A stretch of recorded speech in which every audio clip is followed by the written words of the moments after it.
মালিক ইবনে দিনার রাহমাতুল্লাহ রাত্রিবেলা মদ পান করে ঘুমাইছে, তাকায়া দেখে হাসরের ময়দান কায়েম হয়ে গেছে।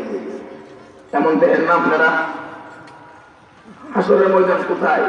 পুরাটা পৃথিবী হাসরের ময়দান। পুরাটা পৃথিবী কি হবে?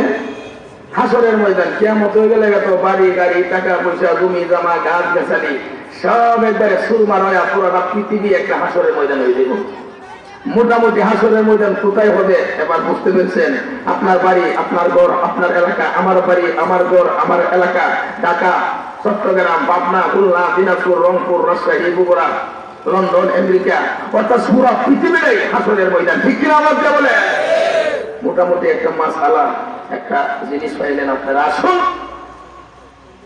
মালিক ইবনে দিনার রাহমাতুল্লাহি আলাইহি মদ পান করে রাত্রে বেলা ঘুমাইলেন, তাকায় দেখে হাসরের ময়দান কায়েম হয়ে গেছে। আর তাকায় দেখে বিশাল বড় একটি সাপ ওনাকে দৌড়াইতে আছে, দৌড়াইতে আছে। এই সাপ দেখে উনি ভয় পেয়ে যায় যে এত বড় সাপ তো আমি আর কোনোদিন দেখি নাই।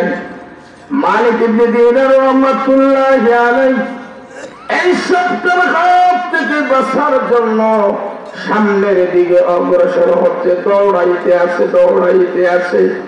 মালিক ইবনে দিনার বলেন, আমি স্বপ্নের মাধ্যমে দেখি আমি যখন ডাইনে যাই সাপটা আমার দিকে ডাইনে যায়, আমি যখন বামে যাই সাপটাও বামে যায়, আমি যখন পিছনের দিকে যাই সাপটাও পিছনের দিকে যায়, আমি যখন সামনের দিকে দৌড়াই সাপটাও আমার দিকে সামনের দিকে আগায়। দৌড়াইতে দৌড়াইতে সামনের দিকে তাকায় দেখি একজন বৃদ্ধ লোক মাথায় টুপি, টুকাই দাড়ি, গায়ে পাঞ্জাবি পরা অবস্থায় দাঁড়ানো আছে। আল্লাহু আকবার বলেন। মালিক ইবনে দিনার রাহমাতুল্লাহি আলাইহি বলেন, আমি নিরুপা হইয়া ওই বৃদ্ধ লোকটার কাছে গিয়া বলি, রে ভাই, ও আমার বাবা, এত বড় বিশাল বড় একটা সাপ আমাকে দৌড়াইতে আছে, আমি অনেক খান পর্যন্ত দৌড়াইতেছি, যেদিকে যাই না কেন সাপটা আমার দিকে চলে যা। ও বাবা, এই সাপটার থেকে আমাকে একটু বাঁচান না। বৃদ্ধ লোকটা চোখের পানি ছেড়ে ডাক দিয়ে বলে, রে ভাই, এত বড় বিশাল বড় সাপ থেকে বাঁচানোর মতো আমার কোনো ক্ষমতা নাই। তার কারণ হলো আমি অত্যন্ত দুর্বল, আমি অসহায়, এত বড় সাপ থেকে বাঁচানোর ক্ষমতা আমার গায়ে নাই। এবার লোকটার কথা শুনে উনি আবার দৌড়াতে শুরু করেছে। সামনের দিকে তাকায় দেখে বিশাল বড় একটা পাহাড়, বিশাল বড় একটা টিল্লা রাস্তা পেলে এবার দৌড়ায়া দৌড়ায়া টিল্লার উপরে উঠে যায়। টিল্লার উপরে উঠে যেই মাত্র জুড়ে কান্নার আওয়াজ করেছে, এমনি করে ওই কান্নার আওয়াজ করার সাথে সাথে ওনার যে একটা ছোট মেয়ে দুনিয়াতে মারা গিয়েছিল, এই মেয়েটা দৌড়ায়া দৌড়ায়া ওনার সামনে হাজির হয়ে ওনার কোলে উঠে যায়। যা কইতাছি স্বপ্নের কথা, স্বপ্নের মাধ্যমে দেখে। মালিক ইবনে দিনার বলেন, আমি স্বপ্নের মাধ্যমে তাকিয়ে দেখি মেয়েটা দৌড়ায়া দৌড়ায়া আমার সামনে হাজির হয়ে আব্বু আব্বু বলে আমার কোলে উঠে যায়। আমি ডাক দিয়ে বলি, মা, ছোট অবস্থায় নাই তুই মারা গিয়েছিলে, কিন্তু এখন তুই ঘর থেকে আসলে একটু জানতে চাই। এমনি করে মেয়েটা ডাক দৌড়াবা, যে মাত্র আপনার কান্নার আওয়াজ শুনেছি আমি আর করতে পারি না। এই যে তাকায়া দেখে একটা সামনে বালাখানা, সুন্দর সুন্দর বিল্ডিং দেখা যায়, ওই বিল্ডিং এর ভিতরে ছোট অবস্থায় যারা দুনিয়া থেকে বিদায় হয়ে যায়, ওই বিল্ডিং এর ভিতরে ইব্রাহিম আলাইহিস সালাম ছোট ছোট বাচ্চাদেরকে কোরআনের তালিম দেয়। ধরে ধরে কোন সুবহানাল্লাহ। আপা যেই মাত্র আপনার আওয়াজ আমি শুনেছি, আমি আর থাকতে পারি নাই, দৌড়ায় দৌড়ায় আপনার সামনে হাজির হয়েছি। আব্বা গো, তাকায়া দেখেন না, বিশাল বড় একটা সাপ আপনাকে দৌড়াইছে। আমি যদি না আসতাম গো আব্বা, অত বড় বিশাল বড় অজগর সাপ থেকে আপনি বাঁচতে পারলেন না। যেই মাত্র আপনার কোলে উঠে গিয়েছি, এমনি করে সাপটা দূরে চলে গিয়েছে। মালিক ইবনে দিনার বলেন, স্বপ্নের মাধ্যমে আমি মেয়েটাকে ডাক দিয়ে বলে, মা গো, এখন আমি কি করতে পারি একটু আমাকে বলো, আর আমাকে তুমি বলো, এই যে একটা বৃদ্ধ লোক আর যে সাপ আমাকে দৌড়াইছে, একটু পরিচয় আমাকে দাও। এমনি করে মেয়েটা বাবার গালে মুখে চুমো দিয়া বলে, আব্বা গো, আপনি মস্ত বড় গুনাহগার, আপনার মতো গুনাহগার এই আল্লাহর জমিনে আসমানের নিচে আর কেউ হতে পারে না, হতে পারে না। আপনার গুনাহ অনেক বেশি হয়ে গেছে। সামনের দিকে তাকাইলে দেখেন গুনাহ, পিছনের দিকে তাকাইলে দেখেন গুনাহ, ডানে বামে শুধু গুনাহ আর গুনাহ, গুনাহে জর্জরিত আপনি হয়ে গেছেন। এই যে একটা সাপ দেখেছেন, আপনার জীবনের বদামল।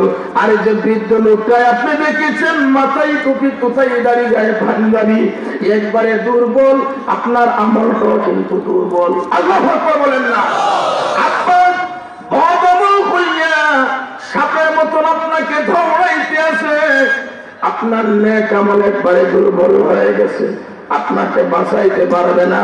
আব্বা গো, এখনো সময় আছে, এখনো রাত্র শেষ হয় না। যদি আল্লাহর কাছে খাঁটি তওবা করতে পারেন, হতে পারে আপনার তওবাকে ওসিলা করে আপনাকে চিরদিনের জন্য মাফ করে আল্লাহ আপনাকে জান্নাতের ডায়েরিতে আপনার নামটা লেখায়া দিবে। আল্লাহু আকবার বলেন। মেয়ের কথা শুনে উনি অবাক হয়ে গেল, সাথে সাথে ঘুম ভেঙে গেছে। ঘুম ভাঙার সাথে সাথে তাকায় দেখে এখনো মাত্র ফজরের আজান হইছে না। আল্লাহু আকবার না। ফজরের আজান হইতে আরো বাক্কা সময় লাগবো। মটর ফানফান করছে তো, আরো স্বপ্ন দেখছে, দিলের মধ্যে একটু মায়া লাগছে, একটু দয়া লাগছে, মনটা নরম হয়ে গেছে। সাথে সাথে গোসল করে উযু করে মসজিদের ভিতরে গিয়া দুইটা চোখের পানি ছেড়ে সেজদায় পড়ে কান্না শুরু করছে। আল্লাহ, এই দুনিয়াতে আসার পরে হাত দিয়া, পা দিয়া, মুখ দিয়া, জবান দিয়া আল্লাহ গুনাহ করে ফেলেছি। আল্লাহ, আমার মতো মস্ত বড় গুনাহগার এই আল্লাহর জমিনে আসমানের নিচে আর কেউ হতে পারে না। আল্লাহ, তুমি বলেছ তুবু ইলাল্লাহ তাওবাতান নাসুহা, বান্দারে যদি খাঁটি তওবা করো আমি আল্লাহ তোকে মাফ করে দিব, মাফ করে দিব। আল্লাহ, আমার বাড়ি গাড়ি নারী টাকা পয়সা জমি জমা সবগুলিকে লাথি মেরে আল্লাহ তোমার সামনে আমি হাজির হয়েছি। আল্লাহ, তুমি যদি মাফ না করো, বলেন না আপনার গুনাহগার বান্দা কার দ্বারে যাবে, কার দ্বারে আশ্রয় নিবে? বড় কাকুতি মিনতির সাথে চোখের পানিগুলি ছেড়ে কান্দে আর বলে, আল্লাহ, ছোট অবস্থায় দেখেছি সন্তান যখন কোন ভুল করে বাবা ট্যাং ভেঙে ফেলবে, হুমকি দে, ঘর বাইরে ঘর থেকে বের করে দে।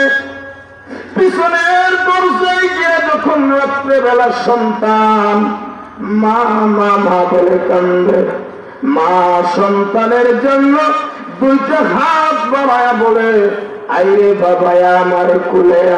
যেই মাত্র তুই ঘর থেকে বের হয়ে গেলে আমার মার মুখের মধ্যে কোনো খাবার নাই। একবার আমি ঘরের ভিতরে যাই, আরেকবার আমি ঘরের বাহিরে যাই। আল্লাহকে ডাকতে বলে, আল্লাহ, আপনি তো মা বাবার চাইতে হাজার হাজার লক্ষ লক্ষ কোটি কোটি গুণ মায়া দয়ালু বেশি। আল্লাহ মত পার করতে করতে জোয়ারটার মধ্যে বসতে বসতে গান বদনা শুনতে শুনতে জীবনটাকে ধ্বংস করে দিয়েছি।